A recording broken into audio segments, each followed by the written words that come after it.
فلا أقسم بمواقع النجوم وإنه لقسم لو تعلمون عظيم إنه لقرآن كريم في كتاب مكنون لا يمسه إلا المطهرون تنزيل من رب العالمين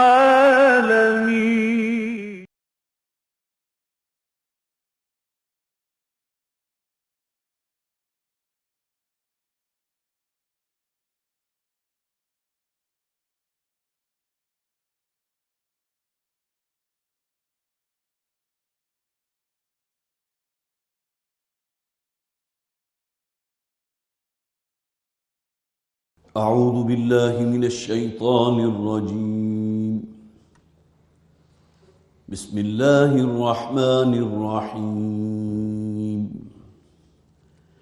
فإن أعرضوا فقل أنذرتكم صاعقة مثل صاعقة عاد وثمود إذ جاءتهم الرسل من بين أيديهم ومن خلفهم ألا تعبدوا إلا الله قالوا لو شاء ربنا لأنزل ملائكة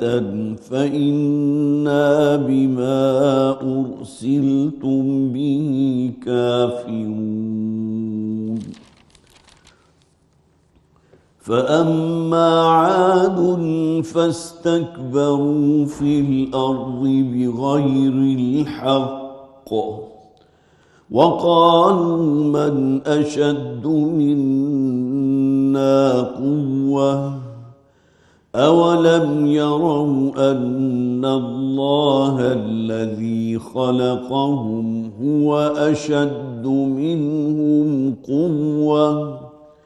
وكانوا بآياتنا يجحدون فأرسلنا عليهم ريحا صرصرا في أيام نحسات لنذيقهم عذاب الخزي في الحياة الدنيا ولعذاب الآخرة أخزى وهم لا ينصرون وأما ثمود فهديناهم فاستحبوا العمى على الهدى فأخذتهم صاعقة العذاب الهون بما كانوا يكسبون ونجينا الذين آمنوا وكانوا يتقون ويوم يحشر أعداء الله إلى النار فهم يوزعون حتى إذا ما جاءوها شهد عليهم سمعهم وأبصارهم وجلودهم بما كانوا يعملون وقالوا لجلودهم لم شهدتم علينا قالوا أنطقنا الله الذي أنطق كل شيء وهو خلقكم أول مرة وإليه ترجعون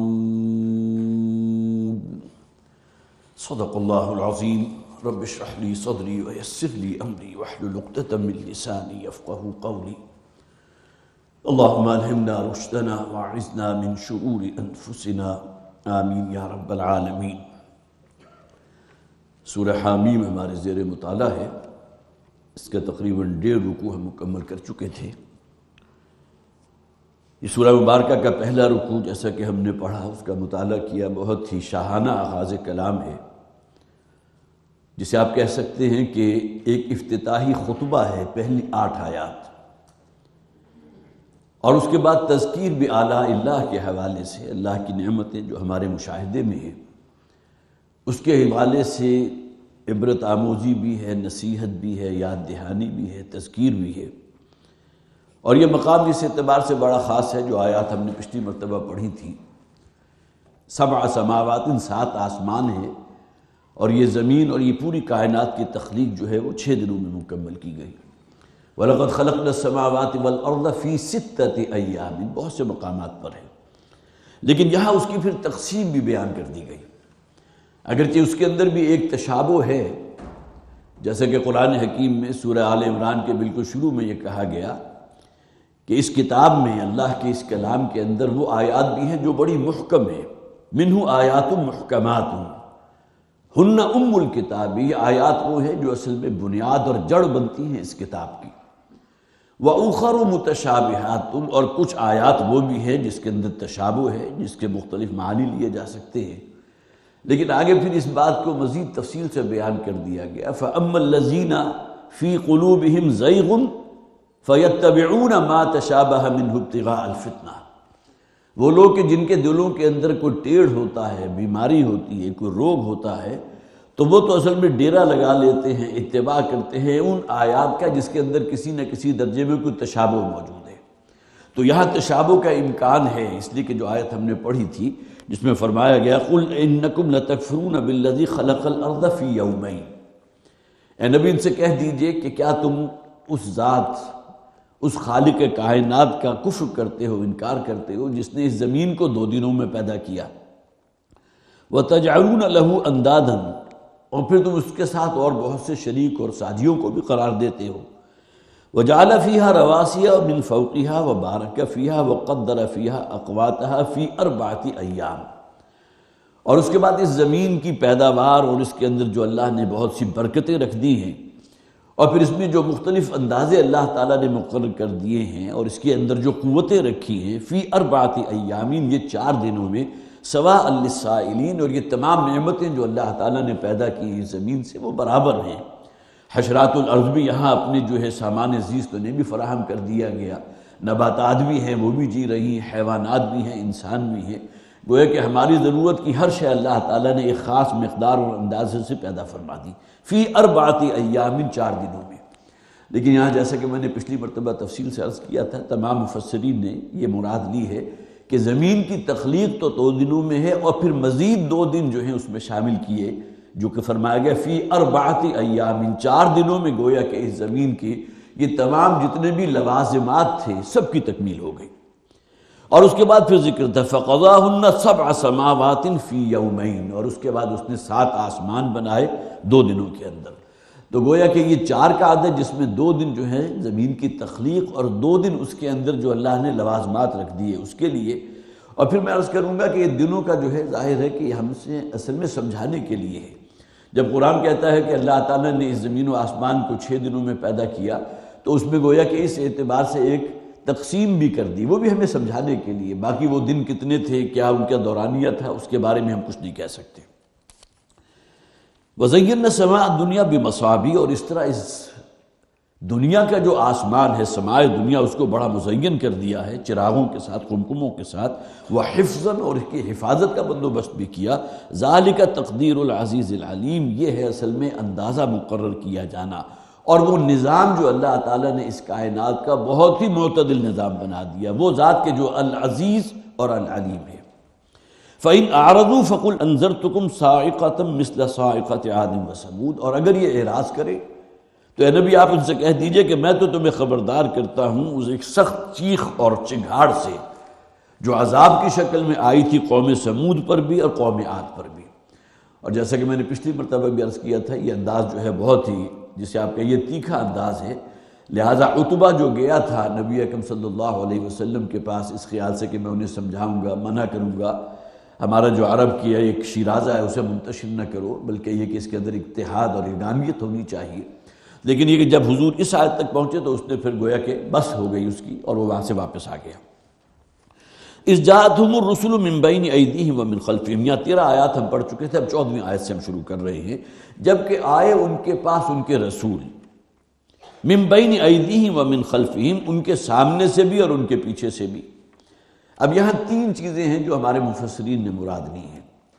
ایک تو یہ اسلوب استعمال ہوتا ہے کسی شے کے تسلسل کے لیے، گویا کہ رسول آتے رہے ہیں لگاتار، جیسے ہی ایک رسول جو ہے اللہ کے حضور پہنچ گیا اس دنیا میں، جو اللہ تعالیٰ نے اس کے ذمہ کام لگایا تھا اسے مکمل کیا، قوم ہلاک کر دی گئی جنہوں نے بھی انکار کیا تھا، اور بالآخر اپنی عمر طویل انہوں نے پوری کی، اللہ کے حضور پہنچ گئے۔ تو کبھی ایسا نہیں ہوا کہ کوئی دورانیہ ایسا رہا ہو کہ جس میں اللہ نے کسی نبی یا رسول کو نہ بھیجا۔ تو لگاتار ایک تسلسل کے ساتھ رسولوں کا ایک دوسرے کے بعد چلے آنا، اس میں گویا کہ یہ مفہوم بھی مراد ہے۔ اذ جاءتهم الرسل من بین ایدیہم ومن خلفہم، ان کے بعد بھی رسول آتے رہے اور ان سے پہلے جو تھا ادوار، اس میں بھی مسلسل لگاتار جو ہے تسلسل کے ساتھ رسولوں کا سلسلہ اللہ تعالیٰ نے قائم فرمایا۔ دوسرے یہ بھی مراد ہے من بین ایدیہم ومن خلفہم، کہ رسولوں نے اپنے بس پڑتے جو انداز بھی ہو سکتا تھا انہیں بات سمجھانے کا وہ اختیار کیا، ہر پہلو سے بات سمجھانے کی کوشش کی۔ جس طرح ہوتا ہے نا، میں نے اس سے بات کی ہے، اس کے سامنے سے بھی کی ہے، اس کے پیچھے سے بھی کی ہے، اس کے دائیں بائیں سے، جو قرآن حکیم میں شیطان کے لیے صیغہ استعمال کیا گیا نا، کہ وہ تو تمہیں وہاں سے تاکتا ہے جہاں تمہیں اندازہ بھی نہیں ہوتا، اور وہ اپنے لشکروں کے ساتھ تم پر حملہ آور ہوتا ہے، تمہارے سامنے سے، تمہارے پیچھے سے، تمہارے دائیں سے، تمہارے بائیں سے، اوپر سے، نیچے سے، گویا کہ وہ سعی مسلسل یا وہ کوشش کہ جس میں انسان کوئی دقیقہ فروگزاشت نہ کرے، سمجھانے کا ہر پہلو اس میں استعمال کیا جائے۔ تو اذ جاءتهم الرسل من بین ایدیہم ومن خلفہم، یا یہ بھی مراد ہے کہ رسولوں نے ہر پہلو سے انہیں بات سمجھانے کی کوشش کی۔ اور پھر ایک مراد یہ بھی لی ہے مولانا اصلاحی صاحب نے کہ رسول وہ بھی ہے کہ جو ان کے اپنے علاقے میں مبعوث کیے گئے، اور وہ رسول بھی ہیں جو دوسرے علاقوں سے ہجرت کر کے وہاں آئے، جس کی بہت بڑی مثال جو ہے حضرت ابراہیم علیہ السلام جب اپنی قوم کو خیر بات کہہ کے چلے گئے تو کہاں جا کر آباد ہوئے؟ حضرت لوط علیہ السلام جو بھتیجے ہیں حضرت ابراہیم علیہ السلام کے،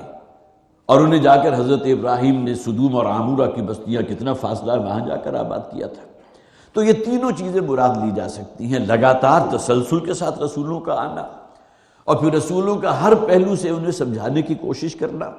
اور پھر وہ رسول بھی کہ جو ان کی اپنی آبادیوں میں مبعوث کیے، اور وہ رسول بھی کہ جو باہر سے ان کی طرف اللہ نے بھیجے۔ سورہ یاسین میں ہے نا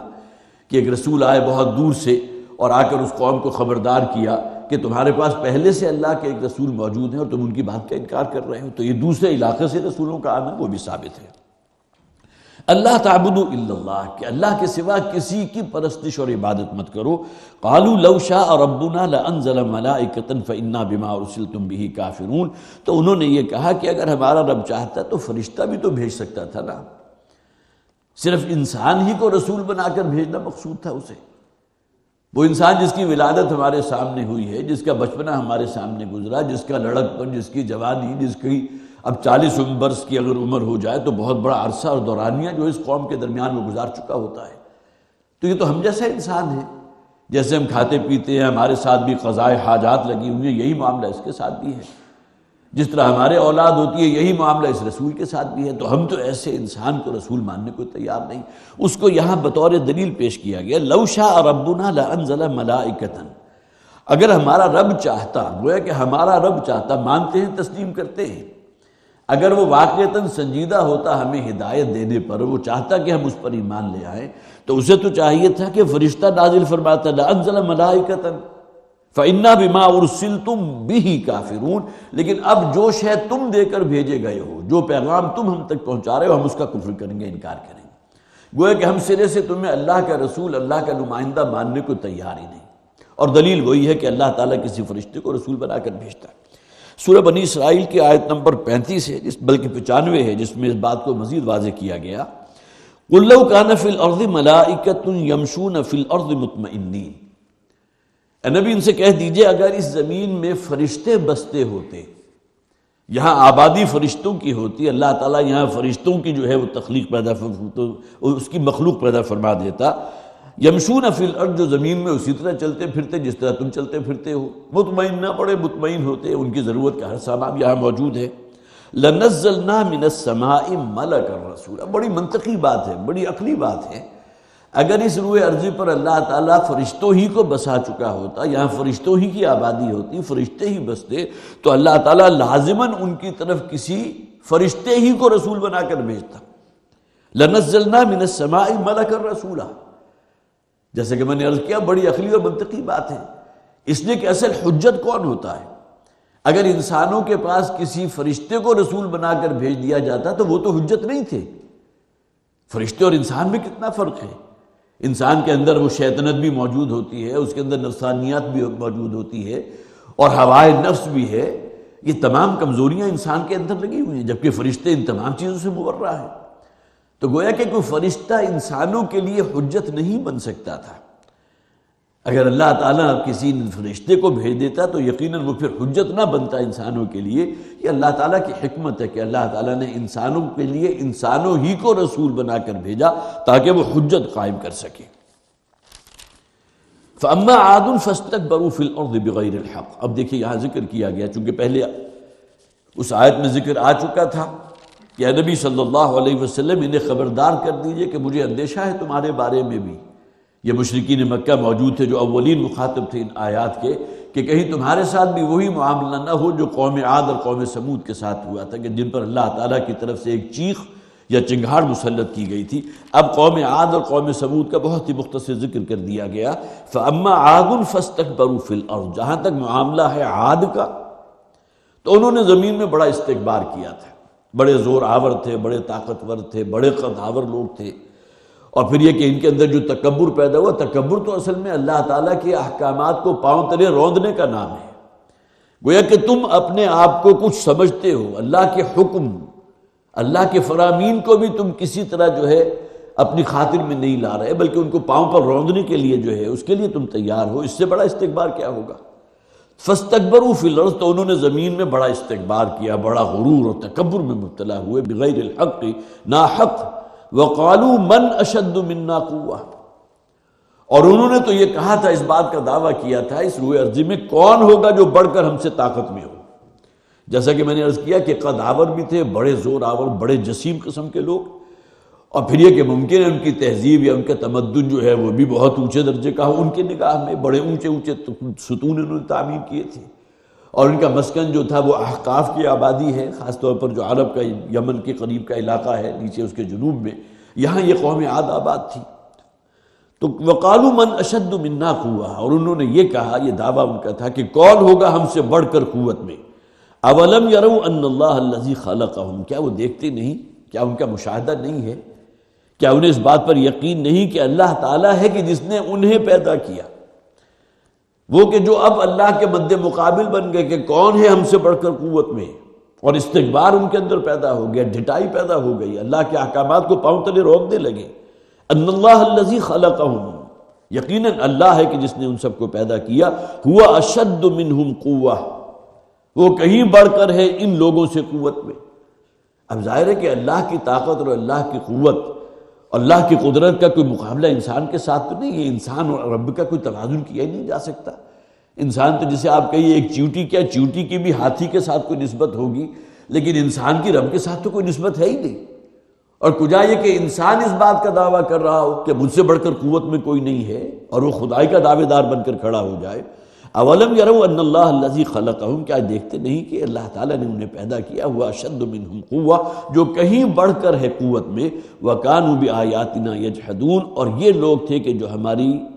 آیات اور ہماری نشانیاں، یہاں دونوں چیزیں مراد ہیں،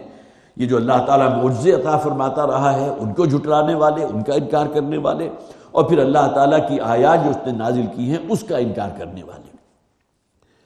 قوم عاد کے حوالے سے بہت سے مقامات ہیں قرآن میں جہاں ان کا ذکر موجود ہے، خاص طور پر سورہ حاقہ کی اگر وہ الفاظ پہلے بھی میں نے آپ کو کوٹ کیے تھے، فَأَمَّا عَادٌ فَأُهْلِكُوا بِرِيحٍ صَرْصَرٍ عَاتِيَةٍ،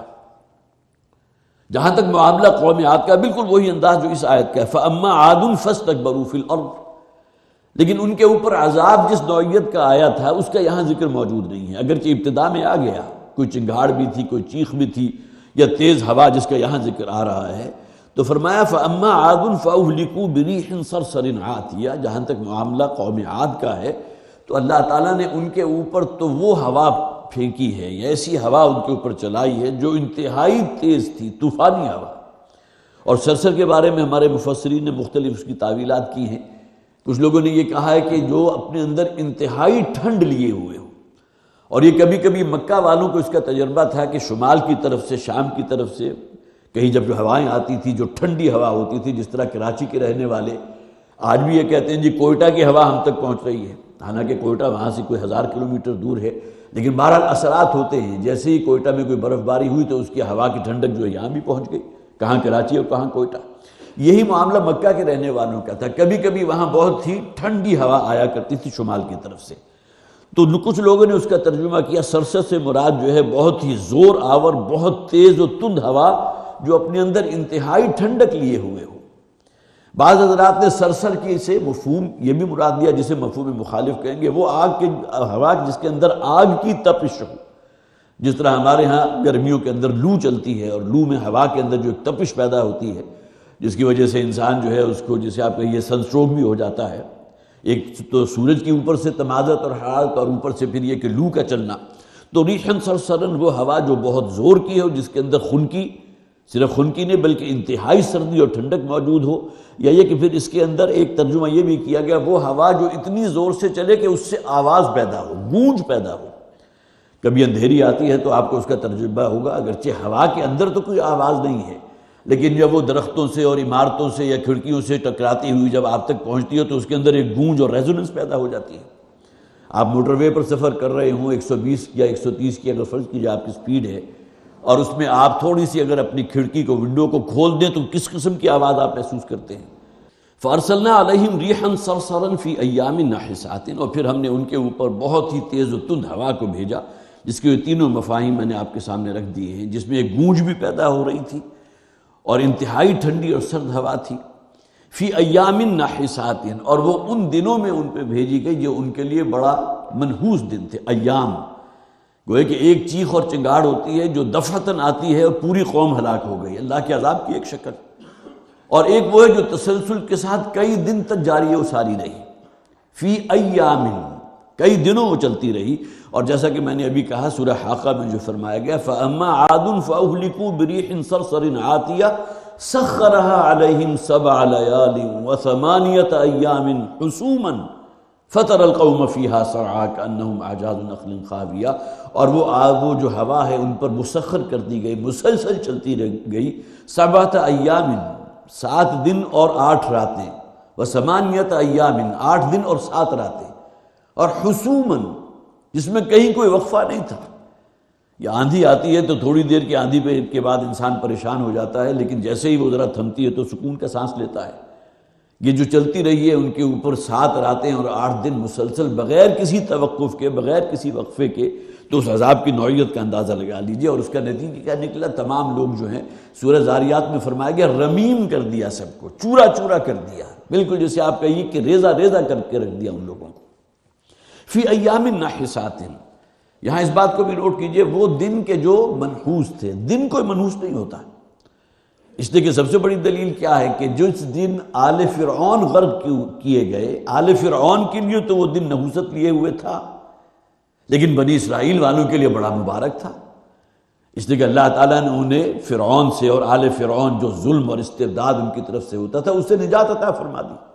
حالانکہ ایک ہی دن ہے، کسی کے لیے جو ہے وہ انتہائی تکلیف دہ ہو رہا ہے، جسے یہاں فرمایا گیا ایام ناحسات، یہ 7 دن یا 8 راتیں جو بھی تھی، 7 لیال و8 ایام، یہ جو تھی یہ اصل میں ان کے لیے انتہائی منحوس دن تو تھے، لیکن وہ لوگ کہ جو اس عذاب سے بچا لیے گئے، جو حضرت ہود علیہ السلام پر ایمان لا چکے تھے، ان کے لیے بڑے مبارک دن تھے کہ اللہ تعالیٰ نے انہیں نجات عطا فرما دی، اس چیز سے جو ہے بچا لیا۔ تو یہ نحوست کا جو معاملہ کسی دن میں نہیں ہوتا، بلکہ یہ کہ یہ اصل میں انسان کے ساتھ جو معاملہ اس کے رب کی طرف سے نوشتہ جو مقرر ہو چکا ہوتا ہے اس دن کے حوالے سے، تو وہ اس کے لیے منحوس یا مبارک بن جاتا ہے۔ تو یہاں فی ایام نحسات، وہ اولاً یہ نہیں تھا کہ بنیادی طور پر وہ دن ہی منحوس تھے، گویا کہ پوری اس کائنات کے لیے دن منحوس بن گئے، صرف ان لوگوں کے لیے لنذیقہم عذاب الخزی فی الحیات الدنیا، تاکہ ہم انہیں اس دنیا کی بہت ہی رسوائی اور ذلت والا عذاب اسی دنیا میں اس کا مزہ بھی چکھائیں۔ اس سے بڑھ کر جو ہے عذاب کیا ہوگا کہ ان کو چورا چورا کر دیا گیا، ان کو ریزہ ریزہ کر دیا گیا، پھر وہ ہوا جس طرح چلی ہے پٹک پٹک کر ان کا کچوبر نکال دیا گیا۔ پھر حیات دنیا، اس دنیا میں بھی، ولا عذاب الآخرت اخزی، اور عذاب جو آخرت کا ہے وہ تو بہت ہی رسوا کن ہے، بہت ہی ذلت اور رسوائی ہوگی اس دن، وہم لا ینصرون، اور ان کی کہیں سے کوئی مدد نہیں کی جا سکے گی۔ ان کے ہاں بھی وہ طبقہ موجود ہوگا جنہیں کوئی گمان ہوگا کہ شاید ہمارے بھی کچھ سفارشی ہیں، کوئی شفاعت کرنے والے ہیں، فلاں دیویاں ہیں، فلاں دیوتا ہیں، وہ جا کر ہماری بھی اللہ کے ہاں جا کر کوئی شفاعت کر سکیں گے، لیکن وہاں کوئی کسی کے کام نہیں آ سکیں گے، کسی کی کہیں سے کوئی مدد اسے فراہم نہیں کی جا سکے گی۔ وَأَمَّا ثَمُودُ فَهَدَيْنَاهُمْ فَاسْتَحَبُّوا الْعَمَى عَلَى الْهُدَى، اور جہاں تک معاملہ قوم سمود کا ہے، قوم سمود کو عاد ثانیہ بھی کہتے ہیں، عاد الاولیٰ، یہ اصطلاح قرآن نے استعمال کیا قوم عاد کے لیے، گویا کہ ایک ہی تسلسل ہے، اسی نسل میں سے جب آگی اب نسل آئی ہے وہ قوم سمود کی تھی۔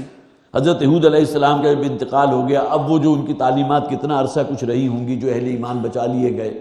ان کے اندر بھی پھر جو کچھ ہوا، پھر اللہ تعالیٰ نے جو ہے ان کی طرف اپنے رسول حضرت صالح علیہ السلام کو بھیجا قوم سمود کی طرف، جسے عاد ثانیہ بھی کہتے ہیں، ان کا ذکر ہو رہا ہے۔ وَأَمَّا ثَمُودُ فَهَدَيْنَاهُمْ، اور جہاں تک معاملہ قوم سمود کا تھا تو ہم نے ان کو ہدایت دی، مراد یہ نہیں کہ ان سب کو راہیاب کر دیا ہے، رہنمائی کرنا، ہم نے ان کی ہدایت کا سامان بھی ان تک پہنچا دیا تھا۔ اللہ تعالیٰ ظالم نہیں ہے کہ کسی قوم پر عذاب نازل کر دے اور ان لوگوں کو معلوم ہی نہ ہو کہ رب کیا چاہتا ہے۔ رسولوں اور نبیوں کے ذریعے یہ اتمام حجت اللہ تعالیٰ قائم کر دیتا ہے، لئلا یکون للناس علی اللہ حجت بعد الرسل،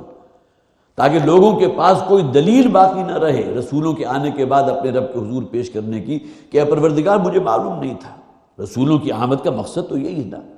جسے آپ کہیے کہ قطع عذر، اب کوئی عذر ان کے پاس نہیں ہے۔ تو اما ثمود فہدیناہم، تو ہم نے بھی ان کو رستہ دکھایا تھا، رہنمائی کی تھی،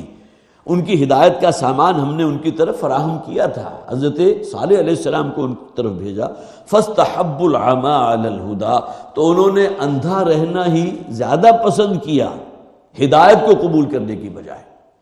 اندھا رہنے سے مراد کیا ہے؟ آخرت کو کوئی تصور انسان کے پیش نظر ہی نہ ہو،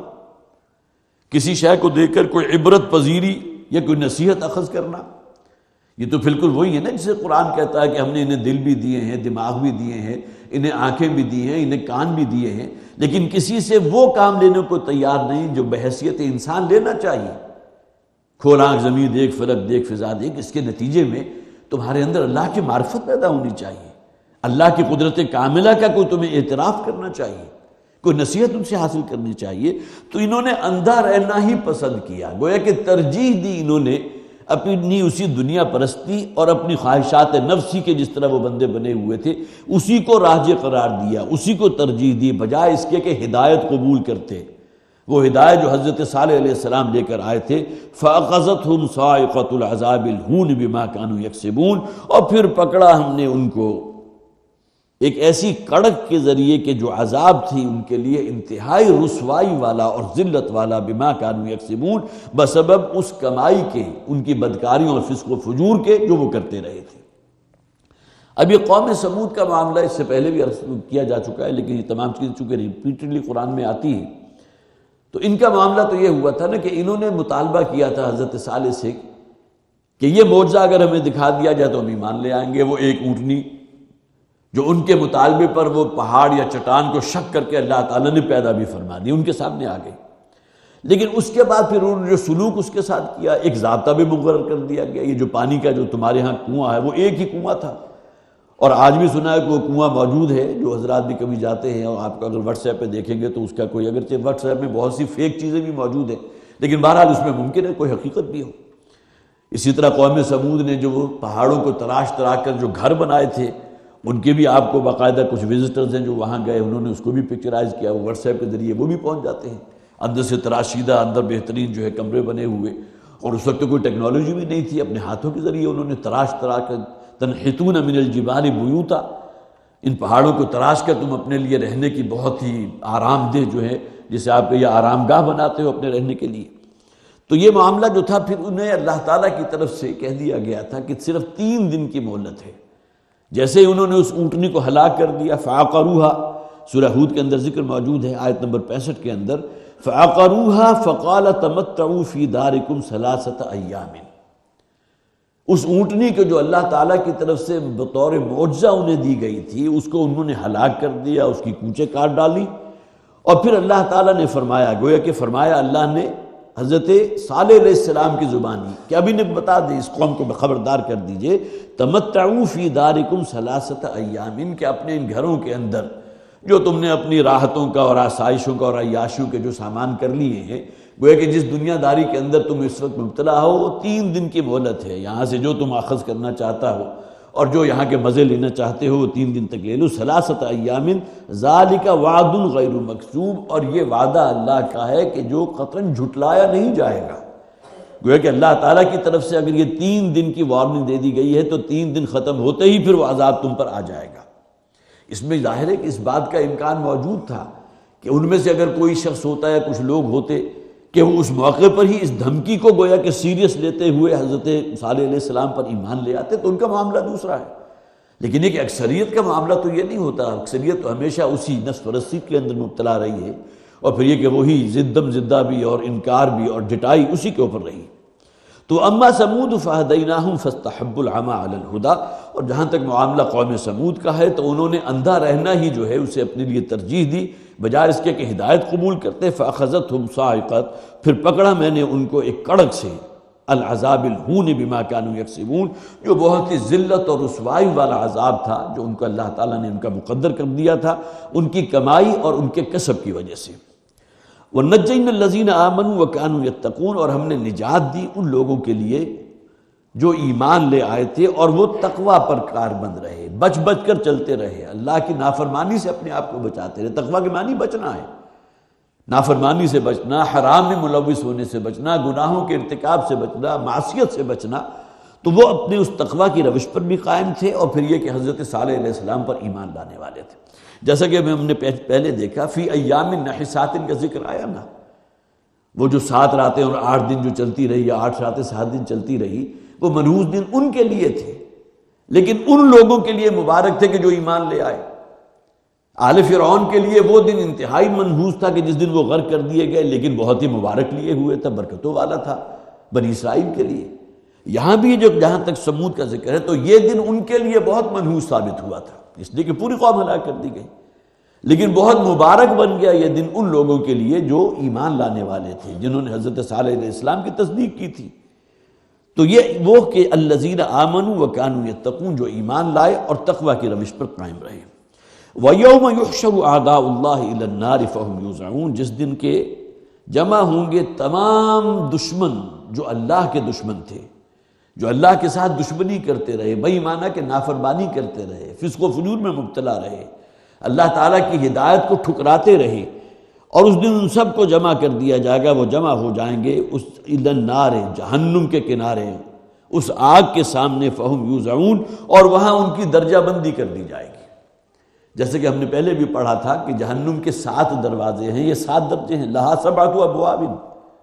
اور ہر حصے کے لیے، ہر درجے کے لیے اللہ تعالیٰ نے جہنمیوں کا ایک طبقہ جو ہے مخصوص کر دیا۔ تعداد انسانوں کی کتنی ہوگی؟ کھرب ہا کھرب، اور ان میں سے اکثریت وہ ہوگی کہ جو جہنم میں جانے والی ہے۔ بہت کم لوگ ہوتے ہیں جو نبی اور رسول کی دعوت پر ایمان لانے والے اور اس پر استقامت کے ساتھ قائم رہنے والے، لیکن یہ کہ باقی اگر کچھ نام کے مسلمان ہیں بھی تو ان کا معاملہ تو وہ نہیں ہے کہ انہیں اولین مرحلے میں ہی جنت میں داخل کر دیا جائے، اپنے گناہوں کا جو بھی تھا اس کے عوض جو سزا انہیں ملے گی اسے بھگتنے کے بعد وہ جنت میں جائیں گے، اگر وہ ایمان والے تھے یا مسلمان تھے یا اہل ایمان تھے۔ پہلی قوموں کا معاملہ اپنے نبیوں اور رسولوں پر ایمان لائے، اگرچہ وہ تو صادق الایمان تھے، لیکن بہرحال یہاں جو کہا گیا کہ یوزعون، کہ ان کو پھر مختلف گروہوں میں تقسیم کر دیا جائے گا۔ ایک ترجمہ یہ بھی کیا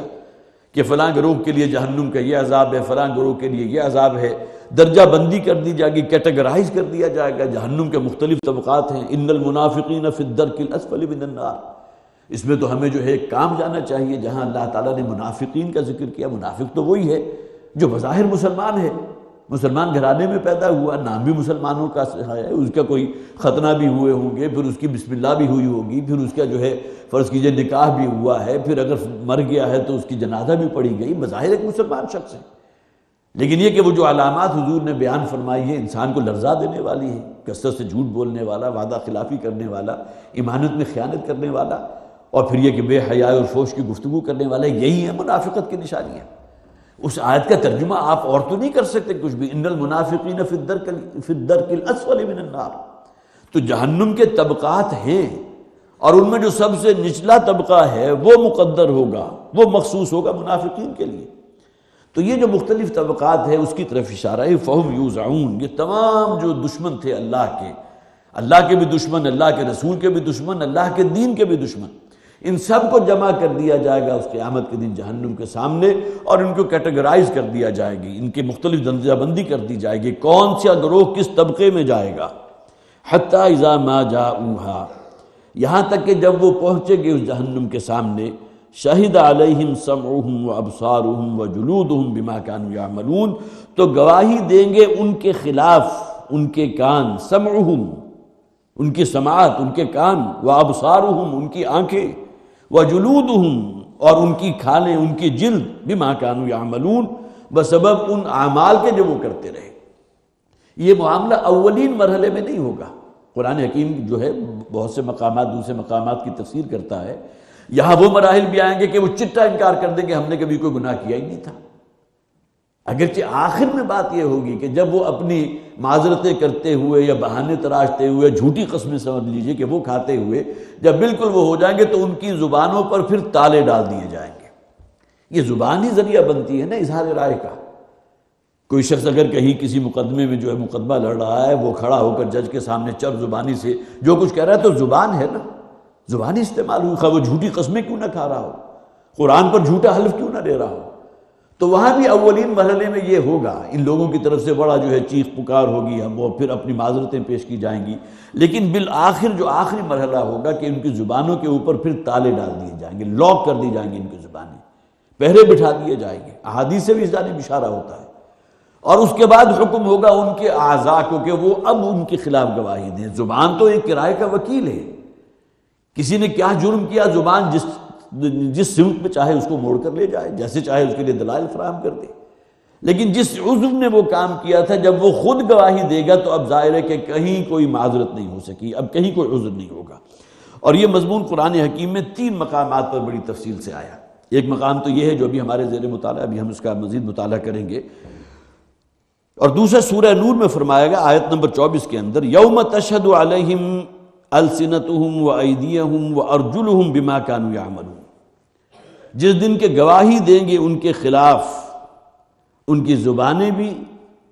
اور ان کے ہاتھ بھی، اور پھر یہ کہ ان کی جلدیں بھی،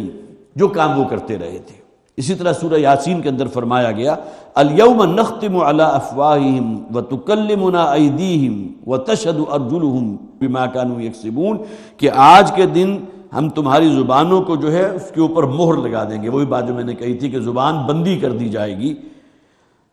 وَتُكَلِّمُنَا أَيْدِيهِمْ، اور ان کے ہاتھ ہم سے گفتگو کریں گے۔ مراد کیا ہے کہ گواہی دیں گے ان کے خلاف۔ وَتَشْهَدُ أَرْجُلُهُمْ، اور ان کے پاؤں گواہی دیں گے ان کے خلاف، بما كانوا يكسبون، بسبب ان گناہوں کے، ان کے اس کسب کے جو وہ کرتے رہے تھے۔ اور تیسرا مقام یہ ہے حتی اذا ما جاؤوها، یہاں تک کہ جب وہ وہاں پہنچیں گے، شہد علیہم سمعہم وابصارہم وجلودہم، تو گواہی دیں گے وہ کہ جو ان کے کان ہیں اور ان کی آنکھیں ہیں اور ان کے رونگٹے، جلود کا ترجمہ مولانا اصلاحی صاحب نے کہا ہے رواں رواں، جس طرح ہم کہتے ہیں نا کہ ہمارا رواں رواں بڑی فرحت محسوس کر رہا ہے، بڑی انبساط کی کیفیت ہے، گویا کہ جسم کا کوئی حصہ ایسا ہے ہی نہیں جس کے اندر وہ انبساط کی کیفیت نہ ہو۔ یہی بات سورہ زمر میں ہم نے پڑھی تھی، اللہ نزل احسن الحدیث کتاب متشابہا مثانیہ تقشعر منہ جلود الذین یخشون ربہم، تقشعر، کھڑے ہو جائیں گے ان کے رونگٹے، ان کا رواں رواں کھڑا ہو جاتا ہے خوف الہی کی وجہ سے۔ تو یہاں انہوں نے ترجمہ جلودہم کا کیا کہ ان کا ایک رواں رواں جو ہے ان کے خلاف گواہی دے گا، گویا کہ ہر عضو جو استعمال ہوا کسی گناہ میں وہ اللہ کے ہاں جا کر اس اب شخص کے ذریعے، اور ظاہر ہے ان کے پاس دلیل ہوگی جب انہیں کہا جائے گا لما شہدتم علینا قالوا انطقنا اللہ الذی انطق کل شیء، کہ تم تو میرے اپنے تھے، میرے خلاف گواہ بن کر کھڑے ہو گئے۔ تو یہی اعضاء گواہی دیں گے کہ آج ہمیں اللہ نے زبان عطا فرما دی ہے جس نے ہر شے کو زبان عطا فرمائی۔ وقالوا لجلودہم لما شہدتم علینا، اب دیکھیے مکالمہ بھی ہے، اب یہ لوگ اپنے ان روگٹوں سے یا روئیں سے یا ان اعضاء سے یہ مخاطب ہو کر کہیں گے لما شہدتم علینا، تم کیوں ہمارے خلاف گواہ بن کر کھڑے ہو گئے، کیوں گواہی دے رہے ہو ہمارے خلاف؟ قالوا انطقنا اللہ الذی انطق کل شیء، بہت خوبصورت الفاظ ہیں۔ اب ہمارے یہی ہاتھ ہے، ہمارے اعضاء گواہی دیں گے، انہیں بھی اللہ تعالیٰ زبان عطا فرما دے گا، اور وہ کہیں گے کہ آج اللہ نے ہمیں بھی نطق عطا فرما دیا، زبان عطا فرما دی، جس نے ہر شے کو زبان دی ہے، وَهُوَ خَلَقَكُمْ أَوَّلَ مَرَّةٍ، اور وہی اللہ تھا جس نے تمہیں اس دنیا میں بھیجا تھا، پہلی مرتبہ پیدا کیا۔ اب یہ تو دوسری مرتبہ کی پیدائش ہے نا، تمہیں یہاں میدان حشر میں دوبارہ زندہ کر کے کھڑا کر دیا، وَإِلَيْهِ تُرْجَعُونَ، اور بالآخر اس کی طرف تم کو لوٹ کر جانا ہے۔ إِنَّهَا لَجَنَّةٌ أَبَدًا أَوْ لَنَارٌ أَبَدًا، وہ یا جنت ہے ہمیشہ ہمیش کے لیے، جہنم کی آگ ہے ہمیشہ ہمیش کے لیے۔ یہ دیکھیں جو بولنے کا عمل ہے، زبان صرف ایک گوشت کا لوتھڑا ہے، اس کے اندر سے کہیں آواز نہیں نکلتی۔ ہم خواہ ایک جملہ یا ایک لفظ کیوں نہ بولیں، ہمیں اندازہ نہیں ہے کہ ہمارے کتنے پارٹس ہیں کہ جو اس ایک لفظ کی ادائیگی میں اپنا پارٹ پلے کرتے ہیں۔ جب تک پھیپھڑے سے ہوا نہیں نکلے گی، اور وہ بھی ایک خاص پیس کے ساتھ، اور جب تک وہ ساؤنڈ باکس کے اندر جو ساؤنڈ کارڈز لگی ہوئی ہیں اس میں سے نہیں گزرے گی، اور پھر اس آواز کے برآمد ہونے میں ہماری زبان، ہمارا تالو، ہمارے یہ گال، ان کا کتنا حصہ ہے، پھر اس آواز کی مزید پریسیژن جو ہے اس کے اندر ہمارے دانت کیا کردار ادا کرتے ہیں، کبھی ہمارے ذہن ہی نہیں گیا اس طرف۔ اس کے بعد بمشکل ہم ایک جو ہے لفظ یا حرف اپنی زبان سے نکال سکتے ہیں، اور ہم جو کچھ بولتے رہتے ہیں بڑی بڑی، جسے آپ کا یہ دھواں دار تقریریں بھی ہو رہی ہیں، اس میں ہمارے جسم کا کون کون سا، یہی وجہ ہے، اس سے پہلے بھی آپ حضرات کے شاید علم میں ہوگا، یہ باتیں آتی رہی ہیں پہلے بھی، کہ ہمارے دماغ کا بہت بڑا حصہ وہ ہے کہ جو ہماری زبان کو کنٹرول کر رہا ہے۔ اس لیے کہ ہا اور ہا میں کیا فرق ہے، ذا اور زال میں کیا فرق ہے، یہ کہاں سے برآمد ہو گئے؟ کہنے کو تو وہ ساؤنڈ باکس ہے، اس کے اندر 8-10 ڈوریاں لگی ہوئی ہیں جسے ہم ساؤنڈ کارڈز کہتے ہیں، اور انہی کے اوپر اگر کوئی چھوٹا سا نوڈیول اگر پیدا ہو جائے، بالکل چھوٹا سا، جو بمشکل آپ کو نظر آ رہا ہو، تو آپ کی آواز ہورس ہو جائے گی۔ کسی کی بڑی کرخت آواز ہے، بہت ہی جسے آپ ہورس آواز کہتے ہیں، ڈکراتی ہوئی آواز نکل رہی ہے۔ تو اللہ تعالیٰ کے جو انعامات و احسانات ہمارے اوپر ہیں، ہم اس اعتبار سے بھی سوچیں۔ اور یہ جو ہم گفتگو کر رہے ہیں، اس میں یہ زبان ہے جو ایک کردار اپنا ادا کر رہی ہے، لیکن ہے صرف ایک گوشت کا لوتھڑا، وہ صرف ایک حرکت کر رہی ہے دائیں بائیں اوپر نیچے، اور اسی کے آڑ میں آپ کیسی کیسی نزاکت والی جو ہے الفاظ اپنی زبان سے نکال رہے ہیں۔ اور جہاں ہمارے ہاتھوں اور پاؤں کو زبان دے دی جائے گی تو وہاں یہ پورا پروسیس تو نہیں ہے، پورا پروسیس تو ہماری یہ ہیومن وائس جو ہے نا، جو ہماری آواز ہے، اس میں کہیں ایک جگہ بھی خلل پیدا ہو جائے تو آپ کی آواز ختم ہو جائے گی۔ کبھی برین کے اوپر فرض کیجئے ہیمریج ہو جائے تو سب سے پہلے قوت گویائی جاتی ہے، کہاں چلی گئی؟ حالانکہ آپ دیکھ بھی رہے ہیں، آپ سن بھی رہے ہیں، آپ سب کچھ کر رہے ہیں، لیکن آپ کی قوت گویائی سلب ہو گئی۔ اور ہمارے دماغ کا، جیسا کہ میں عرض کر رہا تھا، بہت بڑا حصہ وہ ہے جو صرف یہ ٹنگ کو کنٹرول کرتا ہے، زبان، اور جس کے ذریعے ہم نطق جس کو کہتے ہیں، ہم الفاظ ادا کرتے ہیں، ہم فقرے بولتے ہیں، گفتگو کرتے ہیں۔ تو قالوا انطقنا اللہ الذی انطق کل شیء، تو وہ کہیں گے کہ آج اس اللہ نے بھی ہمیں نطق عطا فرما دیا جس نے ہر شے کو جو ہے نطق عطا فرمایا ہے۔ ایک میں نے بات اور بھی نوٹ کی ہوئی تھی یہاں کہ کچھ حضرات کا یہ بھی خیال ہے، جس طرح معراج کے بارے میں بات سمجھتے ہیں نا کہ یہ حضور کا کوئی جسمانی تجربہ نہیں تھا، بلکہ اسپریچول جو ہے وہ ایک آپ کا تجربہ تھا، ایکسپیرینس تھا، روحانی تجربہ تھا۔ یا جس طرح ہم خواب دیکھتے ہیں تو شاید آخرت کا معاملہ بھی صرف روح کے ساتھ ہوگا، جسم نہیں ہوگا۔ اب یہ آیات گویا کہ قطعاً نفی کر رہے ہیں اس تصور کی، ایسے لوگ موجود ہیں، آخرت کو بھی مانتے ہیں، جواب دہی بھی ہوگی، سب کچھ ہوگا، لیکن پھر ہماری ارواح ہوگی کہ جو جنت میں پہنچ جائیں گی، گویا کہ جسم کا انکار کر رہے ہیں۔ لیکن کن کن آیات کو آپ قرآن سے کھرچ کر نکالیں گے جہاں ان اعضاء کا ذکر بھی ہے؟ وہ جسم اللہ تعالیٰ عطا فرمائے گا، ہاتھ بھی ہوں گے، پاؤں بھی ہوگی، زبان بھی ہوگی، تلذذ الاعین جو کہا گیا قرآن حکیم میں، انسان کسی شے کو دیکھتا ہے، اس سے جو لذت حاصل کرتا ہے، اس سے جو روحانی سکون حاصل کرتا ہے، اس کا تجربہ تو ہمیں اس دنیا میں بھی ہوتا ہے۔ کہیں نارتھ میں نکل جائیں، جو سوئٹزرلینڈ کا خاص طور پر ذکر آتا ہے، وہاں جا کر انسان جب اللہ تعالیٰ کی صنائی اور اس کے شاہکار دیکھتا ہے اپنی نگاہوں کے سامنے، تو کس قدر ایک امن اور ایک انبساط کی کیفیت اسے حاصل ہوتی ہے، کس قدر لذت حاصل ہوتی ہے، مٹھاس اور چاشنی اسے ملتی ہے۔ تو ایسا نہیں ہے کہ آخرت کا معاملہ جو ہے صرف کوئی روحانی یا اسپریچول ہی ہو، بلکہ یہ کہ یہ واقعتاً جسمانی تجربہ ہے۔ انسان کو اللہ تعالیٰ جسم عطا فرمائے گا، اس کا ذکر بھی قرآن میں کئی مقامات پر ہے۔ لہذا جو لوگ بھی کہیں اس شے کے قائل ہیں نا کہ وہ صرف ایک روحانی تجربہ تھا، اور وہی پھر گویا کہ پکڑتے ہیں معراج کے سفر پر بھی اسی بات کو کہ وہ تو اصل میں جسمانی معراج تو تھی نہیں، حضور کا جسم تو یہی تھا دنیا میں، ہاں صرف ایک روحانی تجربہ اللہ تعالیٰ نے کروا دیا، اور ایک روح کے ساتھ ایک معاملہ ہوا، جس طرح ہم خواب دیکھتے ہیں یہی معاملہ حضور کے ساتھ ہوا، معاذ اللہ۔ جبکہ ایسی بات نہیں ہے، نہ تو آخرت کے معاملے میں ہم اس قسم کی کوئی شے جو ہے کہیں شامل حال کر سکتے ہیں اپنے نظریے میں یا اپنی فکر میں، اور نہ ہی یہ کہ نبی اکرم صلی اللہ علیہ وسلم کو جو معراج کا سفر ہوا تھا اس کے حوالے سے ہم کوئی اس طرح کا تصور اپنے سامنے رکھ سکتے ہیں۔ تو وقالوا لجلودهم لما شهدتم علينا قالوا انطقنا الله الذي انطق كل شيء وهو خلقكم اول مره واليه ترجعون وما كنتم تستترون ان يشهد عليكم سمعكم ولا ابصاركم، اور تم تو کوئی پردہ نہیں رکھتے تھے، کوئی اندیشہ نہیں رکھتے تھے، تم بالکل بے خوف ہو چکے تھے اس بات سے ان یشہد علیکم کہ تمہارے خلاف گواہ بن جائیں گے، سمعکم تمہارے کان بھی، ولا ابصارکم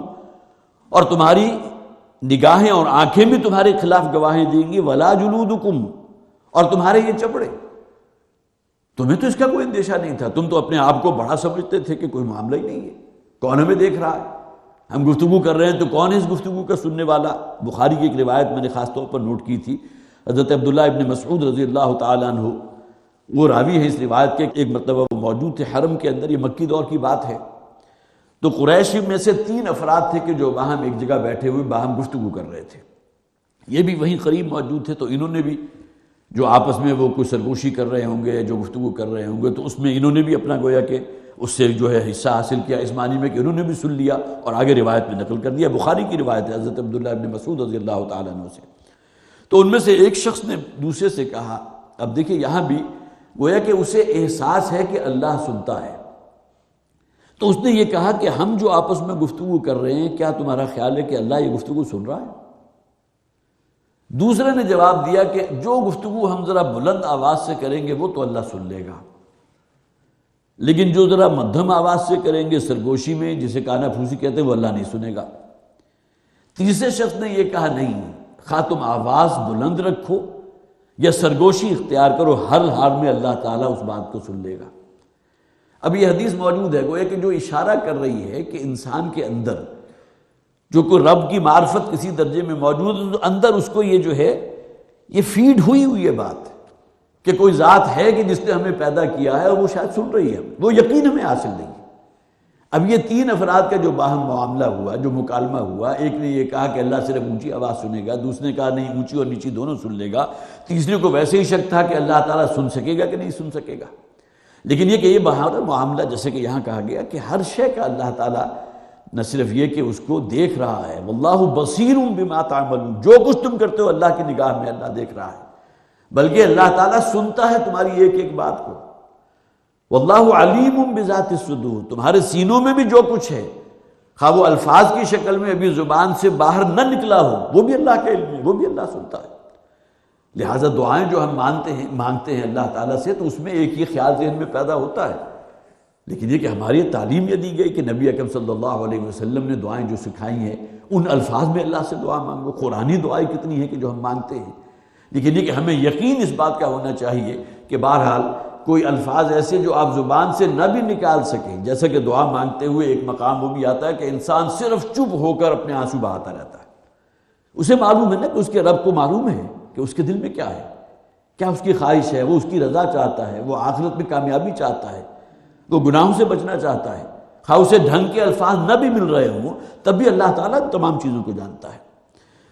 تو وما کنتم تستترون ان یشہد علیکم سمعکم، تمہیں تو کوئی اندیشہ نہیں تھا اس بات کا کہ تمہارے خلاف گواہی دیں گے تمہارے کان بھی اور تمہاری آنکھیں بھی اور تمہارے رونگٹے اور تمہارا رواں تمہارا ہر عضو، وَلَٰكِن ظَنَنْتُمْ أَنَّ اللَّهَ لَا يَعْلَمُ كَثِيرًا مِّمَّا تَعْمَلُونَ، بلکہ تمہیں تو اصل میں ظن اسی بات کا تھا، بلکہ ظن نہیں، یہاں تمہیں تو یقین اس بات کا تھا کہ شاید اللہ تعالیٰ ناواقف ہے، اللہ تعالیٰ لا علم ہے ان تمام اعمال سے، اکثر اعمال سے جو ہم اس دنیا میں کرتے رہے۔ گویا کہ اللہ کے علم میں کچھ نہیں ہے، اللہ نہیں دیکھ رہا، تم تو اس پر یقین رکھتے تھے نا، اسی لیے جری سے جری ہوتے چلے گئے، گناہوں کے رستے میں اور آگے سے آگے بڑھتے چلے گئے۔ اگر کہیں تمہیں یقین حاصل ہوتا کہ اللہ تعالیٰ میرے ہر عمل کو دیکھ رہا ہے، میری زبان سے نکلے ہوئے ہر لفظ کو سن رہا ہے، نہ صرف سن رہا ہے بلکہ وہ ایک اعمال نامے میں باقاعدہ وہ تحریر کیے جا رہے ہیں، جو بطور گواہی ہمارے سامنے جو ہے وہ وضع الکتاب، اور وہ اعمال نامہ ہمارے سامنے جو ہے اس دن جب ہمارے سامنے نصب کر دیا جائے گا، تو پھر یہ معاملہ نہ ہوتا جو اس دنیا میں انسان سرکشی اختیار کرتا ہے، گناہوں کی زندگی اختیار کرتا ہے۔ وَذَلِكُمْ ظَنُّكُمُ الَّذِي ظَنَنْتُمْ بِرَبِّكُمْ، اور یہ ہے تمہارا وہ ظن یا وہ یقین جو تم نے اپنے رب کے بارے میں قائم کر لیا تھا کہ شاید وہ علم نہیں رکھتا ہمارے اعمال کا، شاید وہ ہمیں دیکھ نہیں رہا، شاید وہ ہمیں سن نہیں رہا، شاید وہ ہم سے باخبر نہیں ہے، شاید وہ لا علم ہے ہمارے بارے میں۔ یہ تھا تمہارا اصل میں وہ اصل جسے آپ کہیے بس کی گانٹھ یا اصل فساد یا اصل مرض جو تمہارے دلوں میں موجود تھا۔ ارداکم، لہذا اسی ظن نے اور اسی بات نے تمہیں بالکل غارت کر دیا، فاصبحتم من الخاسرین، اور تم انتہائی خسارہ پانے والے لوگوں میں سے ہو گئے۔ یہ انجام ہوگا ان لوگوں کا جو اس دنیا میں فسق و فجور کی زندگی ہی میں جو ہے اپنی پوری زندگی گزار گئے، لیکن جنہیں بھی اللہ تعالیٰ توبہ کی توفیق عطا فرما دے، انہیں متنبہ فرما دے، وہ رجوع کریں اپنے رب کی طرف، اپنے گناہوں پر صدق دل سے اللہ کے حضور معافی کے خواستگار ہوں، اور اپنی زندگی کے اندر ایک جو ہے اصلاح پیدا کر دیں، تو اللہ تعالیٰ فرماتا ہے انما التوبۃ علی اللہ للذین یعملون السوء بجہالۃ ثم یتوبون من قریب، اللہ تعالیٰ ایسے لوگوں کی توبہ قبول کرنا اپنے اوپر واجب قرار دے دیتا ہے جو کہیں نادانی میں آ کر کسی گناہ کے مرتکب ہو جاتے ہیں، ملوث ہو جاتے ہیں، اور پھر صدق دل سے اللہ کے حضور توبہ کرتے ہیں۔ اللہم ربنا اجعلنا منہم، اللہم ربنا اجعلنا منہم۔ بارک اللہ لی ولکم فی القرآن العظیم ونفعنی وإیاکم بالآیات والذکر الحکیم۔